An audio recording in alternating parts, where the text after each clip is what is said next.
Hello dear brothers and sisters, so welcome to Povuthamil. So Povuthamil வந்து பார்த்தீங்கன்னா இப்போ பார்க்க போகிறது முதுமொழி காஞ்சி, சரியா? ஸோ முதுமொழி காஞ்சி. ஸோ நம்மளுடைய பொதுத்தமிழில் அழகு 7ல் வந்து பார்த்தீங்கன்னா அறநூல்கள் அப்படின்னு ஒரு டாபிக் இருக்கு இல்லையா? ஸோ அதெல்லாம் வந்து பார்த்தீங்கன்னா நாலடியார், நான்மணி கடிகை இந்த மாதிரி நூல்கள்லாம் இருக்கும். அதை பார்த்தீங்கன்னா நூல் குறிப்புகள் நம்ம படிக்கணும். ஸோ அதே போல் முதுமொழி காஞ்சி அதில் தான் இருக்கும். நம்ம அதான் பார்க்க போகிறோம், சரியா? பார்த்துடலாமா? ஸோ பொதுத்தமிழ் அழகு 7 அறநூல். ஸோ முதுமொழி காஞ்சி, ஓகேவா? ஸோ முதுமொழி காஞ்சின்றது ஒரு நூல், சரியா? ஒரு நூல். அந்த நூலுடைய ஆசிரியர் யாரு? மதுரை கூடலூர் கிழார், சரியா? மதுரை கூடலூர் கிழார் அதனுடைய ஆசிரியர், ஓகேவா? ஸோ கூடலூர் அவர் பிறந்த ஊர், சரியா? ஸோ கூடலூர் அவருடைய பிறந்த ஊர். எப்படி முன்றோரை அரையனாருக்கு முன்றோரை அப்படின்றத நம்ம பார்க்குறோம் இல்லையா? ஸோ அந்த மாதிரி ஸோ இப்போ மதுரை கூடலூர் கிழார்ன்றது கூடலூர்ன்றது அவர் பிறந்த ஊர், ஓகேவா? ஸோ இவருடைய காலம் வந்து பார்த்தீங்கன்னா சங்க காலத்துக்கு பின் வாழ்ந்தவர். நல்லா பாருங்க, சங்க காலத்துக்கு பின் வாழ்ந்தவர். சங்க காலத்துக்கு பின் அவருடைய காலம் பாருங்களேன், பொது ஆண்டு 5ஆம் நூற்றாண்டு. பொது ஆண்டு 5ஆம் நூற்றாண்டாவே கண்டிப்பாக சங்க காலத்துக்கு பின் வாழ்ந்த காலம், இல்லை நம்ம கலப்பிறகல் காலம் சொல்லும் இல்லையா? ஸோ அந்த ஒரு காலகட்டம் அப்படின்னு ஞாபகம் வச்சுக்கோங்க, ஓகேவா? ஸோ இந்த முதுமொழி காஞ்சின்றது நமக்கு தெரியும், இது ஒரு 17 கீழ்கணக்கு நூல். இது ஒரு 17 கீழ்கணக்கு நூல், 17 மேல்கணக்கு நூல்கள் கிடையாது, ஓகேவா? ஸோ அடுத்து பாருங்க, 100 பாடல்களை கொண்டது. இந்த ஒரு முதுமொழி காஞ்சி அப்படின்ற நூலில் எத்தனை பாடல்கள் இருக்குன்னா 100 பாடல்கள், ஓகேவா? எத்தனை அதிகாரங்கள் இருக்குன்னா 10 அதிகாரங்கள். ஒரு அதிகாரத்துக்கு 10. எப்படி திருக்குறள் நம்ம ஒரு அதிகாரத்துக்கு 10 குறள் இருக்கும் இல்லையா? அதே போல் இங்கேயும் 10 அதிகாரம் தான். திருக்குறள் 133 அதிகாரங்கள், இங்கே 10 அதிகாரம் தான். ஒரு அதிகாரத்துக்கு 10 பாடல், அப்போ 10 × 10 100 பாடல்கள், ஓகேவா? ஸோ இப்போ 10 அதிகாரம் இருக்கும். ஒவ்வொரு அதிகாரத்துக்கும் 10 செய்யுள்கள், அதாவது செய்யுள்னாலும் பாடல்னாலும் சில எல்லாம் ஒன்று தான், ஓகேவா? அதே போல் பாருங்கள், ரொம்ப ரொம்ப இம்பார்ட்டன்ட், ஆத்திச்சூடியின் முன்னோடி எது? முதுமொழி காஞ்சி. ஆத்திச்சூடியின் முன்னோடி என்று அழைக்கப்படுகின்ற நூல் எது? அழைக்கப்படுகிற நூல் எது? கொஸ்டின் கேட்கலாம் இல்லையா? ஸோ முதுமொழி காஞ்சின்னு ஞாபகம் வச்சுக்கோங்க, ஓகேவா? அடுத்து வந்து பார்த்தீங்கன்னா குறள் தாழிசை பாவகை, சரியா? இதனுடைய பாவகை வந்து பார்த்தீங்கன்னா ஆக்சுவலாக குறள் வெண்பா வகை, புரியுதா? குறள் வெண்பா வகையில் ஆக்சுவலாக வந்து பார்த்தீங்கன்னா இப்போ நம்ம வந்து பார்த்தோன்னா இப்போ வெண்பா வகையாக இருக்கட்டும், ஆசிரியப்பாவாக இருக்கட்டும், இல்லை வந்து பார்த்தீங்கன்னா வஞ்சிப்பாவாக இருக்கட்டும், இந்த மாதிரி பாவகைகள் இருக்கு இல்லையா? இந்த மாதிரி ஒரு 4 பாவகைகள் இருக்குது. இந்த ஒவ்வொரு பாவகைக்குமே வந்து பார்த்தீங்கன்னா தாழிசை, துறை, விருத்தம் இந்த மாதிரி வந்து பார்த்தீங்கன்னா பாவினங்கள் இருக்கும், ஓகேவா? அதில் தான் இங்கே பாருங்க, குறள் வெண்பா தாழிசை. குறள் வெண்பா தாழிசையை சார்ந்தது. குறள் தாழிசை அப்படின்னாலும் சரி, குறள் வெண்பா தாழிசை அப்படின்னாலும் சரி, ரெண்டு ஒன்று தான், ஓகேவா? ஸோ அந்த ஒரு வகையை சார்ந்தது. அதே போல் இந்நூல் நிலையாமையை பற்றி கூறும் நூல், ஓகேவா? நிலையாமையை கூறும் நூல் எந்த நூல்? முதுமொழி காஞ்சி, ஓகேவா? ஸோ நிலையாமையை கூறும் நூல். அதே போல் பாருங்க, காஞ்சி திணை. காஞ்சி திணையின் துறைகளுள் ஒன்று. இந்த நூல் வந்து பார்த்தீங்கன்னா காஞ்சி துறைகளில் காஞ்சி திணைகளுடைய காஞ்சி திணைன்றது என்னமா? புறத்திணை. புறத்திணைகள் இருக்கு இல்லையா? அதில் காஞ்சி திணை. காஞ்சி திணை வகைகளுள் ஒன்று, ஓகேவா? ஸோ அதனுடைய துறைகளுள் ஒன்று. காஞ்சி என்ற புறத்திணையால் பெயர் பெற்றது. அதனால தான் முதுமொழி காஞ்சி. முதுமொழி காஞ்சி. காஞ்சி என்ற அதனுடைய திணை இருக்கு இல்லையா? அது எந்த திணையை சார்ந்த? புறத்திணை. அப்போ அந்த திணையுடைய பெயர்லேயே அமைஞ்சிருக்குது, ஓகேவா? அடுத்து பாருங்க, எல்லா அதிகாரத்திலும் முதல் பாடல் ஈரடியால் ஆன. நல்லா பாருங்க, இந்த முதுமொழி காஞ்சியில் வந்து பார்த்தீங்கன்னா இப்போ ஒவ்வொரு அதிகாரத்துலையும் இப்போ நம்ம 10 பாடல் பார்க்குறோம் இல்லையா? இதில் ஃபர்ஸ்ட் பாடல் வந்து பார்த்தீங்கன்னா 2 அடியில் இருக்கும், புரியுதா? அடுத்தடுத்த பாடல் வரியெல்லாம் வந்து பார்த்தீங்கன்னா சிம்பிளாக ஒரு வரியில் வந்து பார்த்தீங்கன்னா நம்மளுக்கான பொருள் உணர்த்தி விடும். ஒரு வரி தான் இருக்கும் பாடல் வரிகள். ஆனால் முதல் பாடல் வந்து பார்த்தீங்கன்னா 2 வரியில் இருந்துடும், புரியுதா? அது 2 அடிகளில் இருக்கும். இப்போ திருக்குறள் எப்படி நம்ம பார்க்குறோம் அந்த மாதிரி 2 அடிகளில் வந்துடும் ஃபர்ஸ்ட் பாடல் மட்டும். மற்ற எல்லாமே ஒரு அடியாக இருக்கும். அதனால் இது பாருங்க, வெண் செந்துரை. என்ன சொல்லுவாங்க? வெண் செந்துரை. ஆக்சுவலாக அந்த செந்துரை துறைன்றதுல மிஸ்டேக் இருக்குது, பார்த்துக்கோங்க, சரியா? ஆக்சுவலாக வெண் செந்துரை. ஏன்னா நம்ம துறை பார்க்குறோம் இல்லையா? தாழிசை, துறை, விருத்தம் பார்க்குறோம் இல்லையா? அந்த துறை இது, சரியா? ஸோ இந்த துறைன்றது தப்பு. ஸோ பார்த்துக்கோங்க, வெண் செந்துரை பார்த்துக்கோங்க. ஸோ அப்போ எல்லா அதிகாரத்திலும் முதல் பாடல் ஈரடியால், ஈரடினா நம்ம 2 அடி, 2 அடியால் ஆன வெண் செந்துரை யாப்பில் அமைந்துள்ளது. வெண் செந்துரை யாப்பில் அமைந்துள்ளது, ஓகேவா? இது வெண் செந்துரை யாப்புன்னு சொன்னாலும் சரிதான். இல்லை வந்து பார்த்தோன்னா என்னது, நம்ம குறள் வெண்பா, குறள் வெண் செந்துரை யாப்புனாலும் 2 ஒன்று தான், ஓகேவா? ஸோ பார்த்துக்கோங்க. அப்புறம் பாருங்க, மற்ற 9 பாடல்களும், அதாவது ஒரு அதிகாரத்தில் ஃபர்ஸ்ட் 2 வரிகள் இருக்கக்கூடிய அந்த ஒரு பாடல் வெண் செந்துரை யாப்பு. மற்ற 9 அடுத்தடுத்த 9 பாடல்கள் இருக்கு இல்லையா? அந்த 9 பாடல்கள் ஓரடியால் ஆனவை. அதாவது ஒரு அடி தான் இருக்கும், ஒரு லைன் தான் இருக்கும், ஓகேவா? அடுத்து பாருங்க, அனைத்து அதிகாரத்திலும் முதல் செய்யுள். அந்த 10 அதிகாரத்திலையும் அந்த 10 அதிகாரத்தில் ஒவ்வொரு அதிகாரத்திலையும் முதல் செய்யுளானது ஃபர்ஸ்ட் பாட்டு 2 அடி இருக்கு இல்லையா? அந்த ஃபர்ஸ்ட் பாட்டு எப்படி ஸ்டார்ட் ஆகும்னா ஆறுகளி உலகத்துன்னு ஸ்டார்ட் ஆகும், ஓகேவா? ஆறுகளி உலகத்து என்று தொடங்குவது இந்த நூலுடைய சிறப்பு, சரியா? அதனுடைய ஒவ்வொரு அதிகாரத்தினுடைய முதல் பாடல் ஆறுகளி உலகத்து அப்படின்னு சொல்லிட்டு ஸ்டார்ட் ஆகும். இதுல முதுமொழி காஞ்சில. எந்த நூல்? முதுமொழி காஞ்சி, ரொம்ப இம்பார்ட்டன்ட், ஓகே? அடுத்து பாருங்க, குற்றங்களை நீக்கி. நல்லா பாருங்க, மனிதனாகிய நாம நம்ம கிட்ட இருக்கக்கூடிய குற்றங்களை நீக்கி அறம், பொருள், இன்பம் புரியுதா? ஸோ அறம் பொருள் இன்பங்களை அடைவதற்கான வழி இந்த நூல் சொல்லுது. ஓகேவா? அடைவதற்கான வழிமுறைகளை இந்த நூல் நம்மளுக்கு சொல்லிக் கொடுக்குது. ஓகேவா? ஸோ அதனால தான் இது ஒரு அறநூல் அப்படின்றத நம்ம பார்க்குறோம். ஓகே, அடுத்து பாருங்க, உலகியல் உண்மைகளை தெளிவாக எடுத்து இயம்புதான் அது சொல்றது. நம்முடைய உலகத்தில் இருக்கக்கூடிய உண்மைகளை தெளிவாக எடுத்து மக்களாகிய நமக்கு ஒரு அறிவுரையா ஒரு அறநூல்ன்றது அதனுடைய அறத்தின்பால் நம்மளுக்கு சொல்லிக் கொடுக்குது. ஓகேவா? இயம்புகிறது. ஓகேவா? அடுத்து பாருங்க, இதுல இருக்கக்கூடிய 10 அதிகாரங்கள் பார்த்தோம் இல்லையா? இந்த நூலில் எத்தனை அதிகாரங்கள் இருக்கு? மொத்தம் 10 அதிகாரங்கள். இந்த 10 அதிகாரத்தினுடைய பெயர் இதுதான். 10 அதிகாரத்தினுடைய பெயர் இதுதான். ஓகேவா? ஸோ பாருங்க, சிறந்த 10 பாருங்க, 10 10ன்னு முடியும். இந்த 10 அதிகாரத்தினுடைய பெயர்கள் எப்படி முடியும்? 10 10 10ன்னு முடியும். ஓகேவா?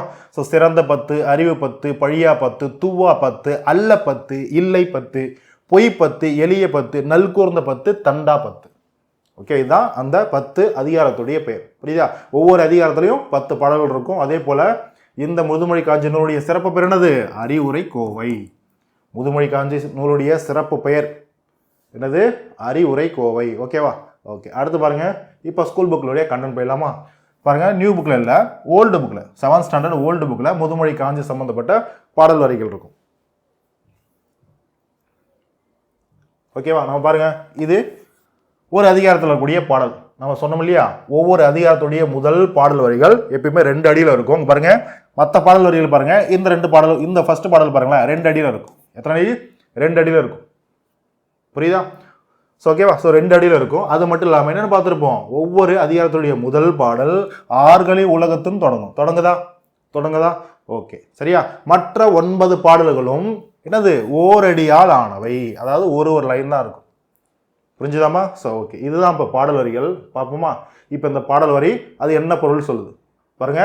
ஆறுகளி உலகத்து மக்கட்கெல்லாம் ஓதலில் சிறந்தன்று ஒழுக்கம் உடைமை. என்ன சொல்றாங்க பாருங்க, கடல் சூழ்ந்த இவ்வுலக மக்கள் அனைவருக்கும் கற்றவனை விட, கடல் சூழ்ந்த இவ்வுலக மக்கள் அனைவருக்கும் கற்றலை விட ஒழுக்கமுடைமையே சிறந்தது. நீ எவ்வளோ வேணா படிச்சுக்க, ஆனால் படிக்கிறதுக்கு முன்னாடி ஒன்றபடிய ஒழுக்கம் தான் சிறந்தது. முதல்ல நீ ஒழுங்கானவனா இரு, அதுக்கப்புறம் படி அப்படின்றத சொல்றாங்க. ஓகேவா? அடுத்து பாருங்க, காதலில் சிறந்தன்று, சரியா, கண்ணஞ்சப்படுதல், பிறருக்கு அன்பு காட்டுவதிலும் செயல்களால் அவர் போற்றும்படி. நல்லா பாருங்க, மற்றவங்களுக்கு நம்ம அன்பை காட்டுறதை விட நம்முடைய செயல்களால் என்ன பண்ணும், அவங்க நம்மளை போற்றும்படி நம்ம நடந்துக்கிட்டா போதும். சிம்பிளாப்பா, மற்றவங்கள்ட்ட போய் நீங்க எங்க நல்லா இருக்கீங்களா அப்படின்னு சொல்லி நம்ம அன்பா பேசி அவங்கள நம்மளை என்ன சொல்றது, நம்ம ஃப்ரெண்டாக்கிக்கிட்ட விட நீ நல்லா நடந்தாவே போதும். ஒரு ஃபங்க்ஷன் போறீங்க, என்ன சொல்லுவாங்க, நீங்கள் ஃப்ரெண்டோ இல்லையோ, உங்களுக்கு முன்னாடி பின்ன தெரியுமோ இல்லையோ, டே அந்த பையன் பாரு, அந்த பொண்ணு பாரு, எவ்வளோ பக்குவமாக, எவ்வளோ இந்த வயசுலேயே பாருங்க, எவ்வளோ மெச்சூராக, எவ்வளோ அழகாக பண்ணுறாங்க பாரு, ஆட்டோமேட்டிக்காக உங்கள் மேலே அவங்களுக்கு ஒரு அன்புன்றது வந்துடும். அதுதான் அந்த பாடல் வரி சொல்லுது. புரியுதா? அப்போ பிறருக்கு அன்பு காட்டுவது, நீங்கள் போய் அன்பு காட்டுறதை விட செயல்களால், நம்மளுடைய நல்ல செயல்களால், ஒழுக்கமான செயல்களால் அவர் போற்றும்படி, என்னது, அவர் நம்மளை புகழ்ந்து பேசுகிறபடி நம்மளோட நடத்தலே மேலானது. நீ போய் அன்பை காட்டுறத விட நீ உன்னுடைய ஒழுக்கமான நடத்தைய சரியான செயலோட செய், ஆட்டோமேட்டிக்காக அவங்களுடைய நட்பு அன்புன்றது உங்களை தேடி வரும் அப்படின்னு சொல்கிறாங்க. ஓகேவா?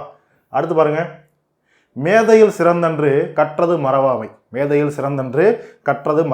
ஸோ நம்ம படிக்கும்போதே நம்மளுக்கு பொருள்ன்றது புரிஞ்சிக்க முடியும். அறிவு நுட்பத்தினும் கற்ற பொருளை மறவாமை மேற்கொண்டது. நீ எவ்வளோ வேணா அறிவாக இருந்துக்க, ஆனால் படித்ததை மறந்துடக்கூடாது. படிச்சுட்டு அப்போ மட்டும் அதுதான் சொல்கிறது, நம்ம அந்த ஷார்ட்கட் ஞாபகம் வச்சுக்கிறது எக்ஸாமுக்கு, இல்லை வந்து பார்த்தீங்கன்னா எக்ஸாம் கிராக் பண்ணுற வரைக்கும் படிச்சுட்டு அதுக்கப்புறம் வந்து பார்த்தா சுத்தமாக அறிவே இல்லாமல் படிக்காமல் விட்டுறது, இதெல்லாம் ஒரு சிறந்த கல்வியாளருக்கு அழகாக கட்டினா கிடையாது. ஜாப் வாங்கிடுங்க, நீங்கள் போஸ்டிங் வாங்கிடுங்க, அதுக்கப்புறம் என்ன பண்ணுவோம், நீங்கள் ஏதோ ஒன்று படிச்சுட்டே இருக்கணும், கரண்ட் அஃபேரோ ஏதோ ஒன்று படிச்சுட்டு இருக்கணும், நல்ல நூல்களை தேடி படிக்கணும். ஸோ அப்டேட்டடாக இருந்துகிட்டே இருக்கணும். புரியுதா? என்னுடைய ஆம்பிஷன் வரைக்கும் நான் படிக்கிறேன், அதுக்கப்புறம் விட்டுட்டீங்க அப்படின்னா நீங்கள் படித்த ஒரு மனிதனே கிடையாது. புரியுதா? அதான் சொல்ல வராங்க. என்னது? அறிவு நுட்பத்தினும் கற்ற பொருளை மறவாமை மேன்மையானது. ஸோ கற்றதை என்றைக்குமே மறந்துடக்கூடாது. ஓகேவா? அதுக்கு தான் ரிவிஷன்றது. இப்போ எக்ஸாம் வரைக்கும் நம்ம கிராக் பண்ணால் கூட கற்றதை மறக்கூடாது, என்ன பண்ணுவோம், ரிவிஷன் பண்ணிகிட்டே இருக்கணும். ஓகேவா? அடுத்து பாருங்க, வளமான வாழ்க்கை. அதாங்க சொல்கிறாங்க, வன்மைன்னா அது வளமை. சரியா? வன்மையிலும் சிறந்தன்று வாய்மை உடைமை. வளமான வாழ்க்கையை விட வாய்மையுடைய ஒரு மனிதனாக வாழ்ப்பா அப்படின்னு சொல்கிறாங்க. ஓகேவா? அங்கே பாருங்க, வளமான வாழ்க்கையை காட்டிலும் வாய்மை உடையவராக வாழுவது ரொம்ப அவசியம்.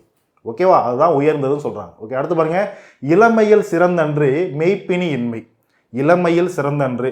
நீ எவ்வளோ இளமையானவனா இருந்துக்கோ, உனக்கு 10 வயசா 15 வயசா எவ்வளோ வேணா இருந்துக்கோ, புரியுதா? ஆனால் அந்த இளமையிலும் என்ன இருக்கணும், உனக்கு நீ இளமையாக இருக்கிறியோ இல்லையோ, நீ இளமையாக இருந்தாலும் சரி இல்லைனாலும் சரி, நீ எடுத்தது நம்ம மெய்ப்பினி நோய் இல்லாமல் இருக்கிறது ரொம்ப அவசியம், புரியுதா? அப்போ ஒரு சில இப்போ இருக்கக்கூடிய காலகட்டத்துக்கு வந்து பார்த்தோன்னா ஒரு 10 வயசுல 15 வயசுலேயே நிறைய நோய்கள்லாம் சின்ன சின்ன பசங்களே வருது இல்லையா? அதனால் என்ன யூஸ், ஒரு யூஸும் கிடையாது, புரியுதா? நீங்கள் 50 வயசு 60 வயசு ஆனாலும் நோய் இல்லாமல் இருக்கிறீங்கன்னா நீங்கள் தான் இளையவர்கள், புரியுதா சார்? நான் இன்னொரு 30 வருஷம், இன்னொரு 35 வருஷம், 20 வருஷத்துக்கு அப்புறம் 25 வருஷத்துக்கு அப்புறம் நான் நோய் இல்லாமல் நான் வாழ்கிறேன் சார் அப்படின்னா உண்மையிலே நீ வந்து பார்த்தோன்னா ஒரு இளையவன், புரியுதா? ஏன்னா நோய் வந்துருச்சு அப்படின்னாவே, சின்ன வயசுல வந்துருச்சு அப்படின்னாவே கிட்டத்தட்ட நம்ம என்ன பண்ணுவோம், கஷ்டப்பட்டு தான் இருக்கணும். எப்படி வயசானவங்களாம் நோய் வந்துட்டு அப்படி கஷ்டப்படுவாங்களோ அது மாதிரி கஷ்டப்பட்டு தான் ஆகும், ஓகேவா? அதாங்க சொல்லப்படுது. அடுத்து பாருங்க, நலனுடைய பாருங்க, நலனுடைமையன் நானும் சிறந்தது, ஓகேவா? நலனுடைமையன் நானும் சிறந்தது. நானும் என்னது, நாணுதல்னது, நானு அப்படின்றது இந்த இடத்துல நாணுதல். நம்ம சொல்ல வைக்கப்படுறோம் இல்லையா? அதாவது ஒரு விஷயத்துக்கு நம்ம செய்யறதுக்கு அதை நம்ம எடுத்தவங்க ஒருத்தம் சொல்லக்கூடாது, அதில் ஒரு பொறுமைன்றது இருக்கணும். அந்த நாணுதல்ன்றது ஒன்றும் கிடையாது, பொறுமையாக இருக்குது, வேற ஒன்றும் கிடையாது, ஓகேவா? ஸோ அடுத்து பாருங்க என்ன சொல்கிறாங்க, அழகுடையவராக இருப்பதை விட நாணமுடையவராக இருப்பதே மேல். நீங்கள் என்னதான் வந்து பார்த்தோன்னா ஒரு நம்ம பசங்களோ பொண்ணுங்களோ நீங்கள் அழகாக இருக்கிறதுலாம் ஓகே, ஆனால் உங்களுக்கான அந்த குணம் அந்த பொறுமை இதெல்லாம் இருந்துச்சு அப்படின்னா அதுதான் உங்களுடைய சிறந்த அழகு. நீங்கள் ஃபேஸில் அழகாக இருக்க வேண்டிய அவசியமே கிடையாது, ஓகேவா? ஸோ அடுத்து பாருங்க, குலனுடைமையன் கற்பு சிறந்தன்று, சரியா? குலனுடைமையன் கற்பு சிறந்தன்று, அதாவது ஒழுக்கம். கற்புன்ற இடத்துல ஒன்றுமே கிடையாது, ஒழுக்கம். பாருங்க, குல பொறுமையை விட நீங்கள் அந்த குலத்தில் பிறந்திருக்கேன், நான் இந்த பிறந்தில் பிறந்திருக்கேன், நான் இந்த ஜாதி அந்த சாதி, நான் இந்த மதம் அந்த மதம், இதெல்லாம் வந்து பெருமை கிடையாது, இதெல்லாம் பெருமை கிடையாது. என்ன பெருமை, ஒழுக்கமுடையோட கற்போடு இருக்கணும். கற்புன்றது இந்த இடத்துல எதை குறிக்குதுன்னா ஆணுக்கும் பெண்ணுக்கும் இருக்கு கற்பு. கற்புன்றது நம்ம ஒழுக்கம், புரியுதா? ஒழுக்கமாக இருந்தால் ஒரு ஆணும் பெண்ணும் அதுதான் வந்து சிறந்ததை தவிர நான் இந்த குலத்தில் பிறந்துட்டேன் அப்படின்றதுக்காக நீ ஒழுக்கமுடையன்றது கிடையாது, புரியுதா? ஸோ அதை புரிஞ்சுக்கணும். அடுத்து பாருங்க, கற்றலின் கற்றாரை வழிபடுதல் சிறந்தது. என்ன சொல்றாங்க, நம்மளா போய் கற்கிறத விட ஆல்ரெடி கற்றவங்களை நம்ம பின்பற்றோம் அப்படின்னா அது சிறந்தது, ஓகேவா? ஸோ அதான் சொல்லியிருப்பாங்க பாருங்க, சிறந்த நூல்களை கற்றலை விடவும். நாம் சிறந்த நூல்களை நாம் போய் கற்றலை விடவும், அதை கற்றறிந்த அந்த சிறந்த நூல்களை கற்றறிந்த பெரியோரை பின்பற்றி ஒழுகுதல், அவங்கள ஃபாலோ பண்றது சிறப்பானது, ஓகேவா? அடுத்து பாருங்க, செற்றாரை சிறுத்தலில் தற்செய்கை. தற்செய்கை சிறந்தது, செற்றாரை சிறத்தலில். பாருங்க, பகைவரை, செற்றார்னது பகைவர், சரியா? சிறத்தல்ன்றது தண்டிக்கிறது. நம்ம எப்படி நம்ம உறுத்தல் அப்படின்னு சொல்றோம் இல்லையா, அந்த மாதிரி. அப்போ பாருங்க, பகைவரை தண்டிப்பதை விட அவருக்கு நன்மையை செய்தல் நல்லது. நீங்க உனக்கு பகை ஒருத்தவங்க உனக்கு தவறு செஞ்சுட்டான் அப்படின்னா திரும்ப அவங்க மேல பகை வளர்த்து அவங்களுக்கு கெடுதல் செய்யறதை விட திரும்ப அவங்களுக்கு ஒரு நல்லது செய்யணும், புரியுதா? அப்படின்னாதான் அவங்களுக்கு நல்லது செய்யறதுனால உனக்கு நல்லது விளையணும். இன்னொன்று, அவன் பகைவனாக இருந்தாலும் உன்கிட்ட நண்பனாகிறதுக்கான வழிகள் அது வகுக்கும், ஓகேவா? அடுத்து பாருங்க, கடைசியா, சரியா? முன்பெருகளின் பின் சிறுகாமை சிறந்தன்று. அதாவது முன்பெருகளின் பின் சிறுகாமை அப்படின்னா அது செல்வம், நம்ம முற்றக்கூடிய செல்வம். பாருங்க, முற்காலத்து பெருகிய செல்வத்தை, அதான் முன்பெருகளின், முன்னொரு காலத்தில், அதாவது நம்ம வாழ்க்கையில் இது வரைக்கும் நம்ம சேர்த்து வச்ச செல்வத்தை இதுக்கு அப்புறமும் பின்னர் குறைவுபடாமல் காத்தலே சிறந்தது. இது வரைக்கும் நீ சேர்த்து வச்சது அது விஷயம் கிடையாது தம்பி. சேர்த்து வச்ச செல்வத்தை சரியான முறையில் அதை வந்து பார்த்தோன்னா ஒழுங்கினமாக அதை செயல்படுத்தணும். அது வந்து பார்த்தோன்னா கட்டி காப்பாற்றும், செல்வத்தை கட்டி காப்பாற்றுன்னு சொல்லும் இல்லையா, அதுதான் சிறந்ததை தவிர நீ சம்பாரிச்சது மேட்டர் கிடையாது. அது நீ எப்படி செலவு பண்ணுற, எப்படி நம்ம அதை சேர்த்து வைக்கிறோம், எப்படி நம்ம அதை காத்துறோம் அப்படின்றதான் ரொம்ப அவசியம், ஓகேவா? ஸோ இதுதான் இந்த 10 பாடல்கள் நம்மளுக்கு சொல்லப்பட்டிருக்கு, சரியா? ஸோ பழைய புத்தகத்தில் இருக்குது, புதிய புத்தகத்தில் கிடையாது, முதுமொழி காஞ்சி, ஓகேவா? அடுத்து பாருங்கள், இதில் கூடிய சொல்லும் பொருளும். ஆறுகளி அப்படின்றது நிறைந்த ஓசையுடைய கடல், அதான் ஆறுகளி உலகத்து, ஓகேவா? நிறைந்த ஓசையுடைய கடல், அதிகமான அலை அடிக்கக்கூடிய ஒரு கடல். கடல் எப்பயுமே வந்து ஒரு சத்தம் போட்டு அதிக ஓசையோடு அதிக அலை அடிச்சிருந்தா கேட்க முடியாது, அதான் ஆறுகளி அப்படின்றத அர்த்தம். காதல்னா அன்பு விருப்பம் நம்மளுக்கு தெரியும். மேதைனா அறிவு நுட்பம், ஓகேவா? அறிவு நுட்பம். வன்மை அப்படின்றது ஈகை கொடை. வன்மை அப்படின்றது வளமாக இருக்கிறது தானே என்ன சொல்றது, ஈகை கொடுக்க முடியும், கொடையாக இருக்க முடியும், கொடை வளலாக இருக்க முடியும். அதான் வன்மை அப்படின்றது ஈகை கொடை வளம் அப்படின்றது ஞாபகம் வச்சுக்கோங்க.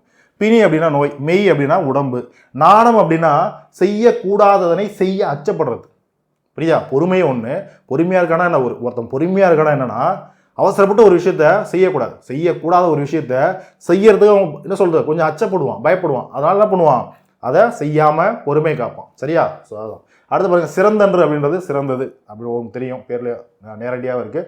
வழிபடுதல் அப்படின்றது போற்றி வணங்குதல். வழிபடுதல் அப்படின்றது போற்றி வணங்குதல். இதெல்லாம் ரொம்ப ஈஸி தாம்மா. சரியா? ஸோ கடைசியாக பாருங்கள், முதுமொழி காஞ்சி நூல் சம்பந்தப்பட்ட சில மேற்கோள்கள். சரியா? ஸோ இசையர் பெரிதோர் எச்சம் இல்லை. ஸோ இந்த மாதிரி பாருங்கள், இந்த மாதிரி பாடல் வரிகளை கொடுத்து இதில் ஏதாவது நீங்கள் போட்டிட்ட இடம்னு கேட்கலாம், இல்லை இந்த மாதிரி பாடல் வரிகளை கொடுத்துட்டு இது எந்த நூல் எந்த ஆசிரியர் அப்படின்றதெல்லாம் கேட்கலாம். சரியா? இதெல்லாம் எக்ஸ்டர்னல் வந்து எடுத்து கொடுத்துருக்கூடிய சோர்சஸ், அவுட் ஆஃப் சோர்சஸ். சரியா? இது ஆல்ரெடி நம்ம பழைய வீடியோலையும் பார்த்துருப்போம். ஸோ இதுலேயே அதே தான். நல்லா பார்த்துக்கோங்க சார். நான் பழைய வீடியோ ஆல்ரெடி பார்த்துட்டேன் சார், நான் நோட்ஸ் புதுசாக எடுக்கணும் அப்படின்றாங்க, எனக்கு வேண்டிய அவசியம் கிடையாது. ஸோ இது பழைய வீடியோடைய அதே கண்டென்ட் தான். ஓகேவா? இது எஸ்சிஆர்டி ஸ்கூல் புக்ஸ் பேஸ் பண்ணி ரெடியாக கண்டென்ட். சரியா? முதுமொழி காஞ்சி சார்ந்து ஏதாவது அவுட் ஆஃப் சோர்சஸ் எதாவது இருந்துச்சுன்னா, அவுட் சோர்ஸ் ஏதாவது எக்ஸ்ட்ராலாக ஏதாவது கண்டென்ட் எக்ஸ்ட்ரா இருந்துச்சு அப்படின்னா அதையும் நான் தனியாக ஒரு வீடியோவில் கொடுப்பேன், நம்ம அதில் பார்த்துக்கலாம். சரியா? இது ரொம்ப இம்பார்ட்டன்ட். ஏன்னா எஸ்சிஆர்டி ரொம்ப ரொம்ப இம்பார்ட்டன்ட். அதில் ஃபஸ்ட்டு நம்ம ஸ்ட்ராங்காக இருந்தால் தான் அவுட் சோர்ஸ் போய் நம்ம படிக்க முடியும். புரியுதா? அவுட் சோர்ஸ் போய் டேரெக்டாக படிச்சிங்க, எஸ்சிஆர்டி விட்டுட்டீங்க அப்படின்னா இது வந்து கொஸ்டின் கேட்டாலும் கண்டிப்பாக உங்களால் ஆன்சர் பண்ண முடியாது. ஆன்சர் பண்ணலாம், 2 கொஸ்டின் கேட்குறாங்களா, ஒரு கொஸ்டின் ஆன்சர் பண்ணலாம். ஏன்னா ஸ்கூல் புக்ஸ் வந்து கொஸ்டின் கேட்டால் என்ன பண்ணுவீங்க? அப்போ இதுதான் பேசிக். சரியா? ஸோ ஃபஸ்ட்டு ஸ்கூல் புக்ஸை நம்புங்க, அதுக்கப்புறம் நம்ம மற்ற சோர்ஸை நம்பலாம். ஓகேவாம்மா? So okay. ஸோ இதுதான் முதுமொழி காஞ்சி நூல் சம்மந்தப்பட்ட முக்கியமான நூல் குறிப்புகள். அதில் கூடிய என்ன சொல்கிறது, ஆசிரியர் பற்றின இல்லை அதில் கூடிய பாடல் செய்யுள் வரிகள், அவருடைய பொருள், சொல்லும் பொருளும் எல்லாமே நான் பார்த்துட்டோம். சரியா? ஸோ ஓகே, கண்டிப்பாக இந்த வீடியோ உங்களுக்கு பிடிச்சிருக்கும். பிடிச்சதுன்னா லைக் பண்ணி தம்ஸ் அப் கொடுங்க. மறுபடியும் நம்ம அடுத்த ஒரு டாப்பிக்கில் அடுத்த ஒரு வீடியோவில் பார்க்கலாம். ஸோ தேங்க்யூம்மா, தேங்க்யூ.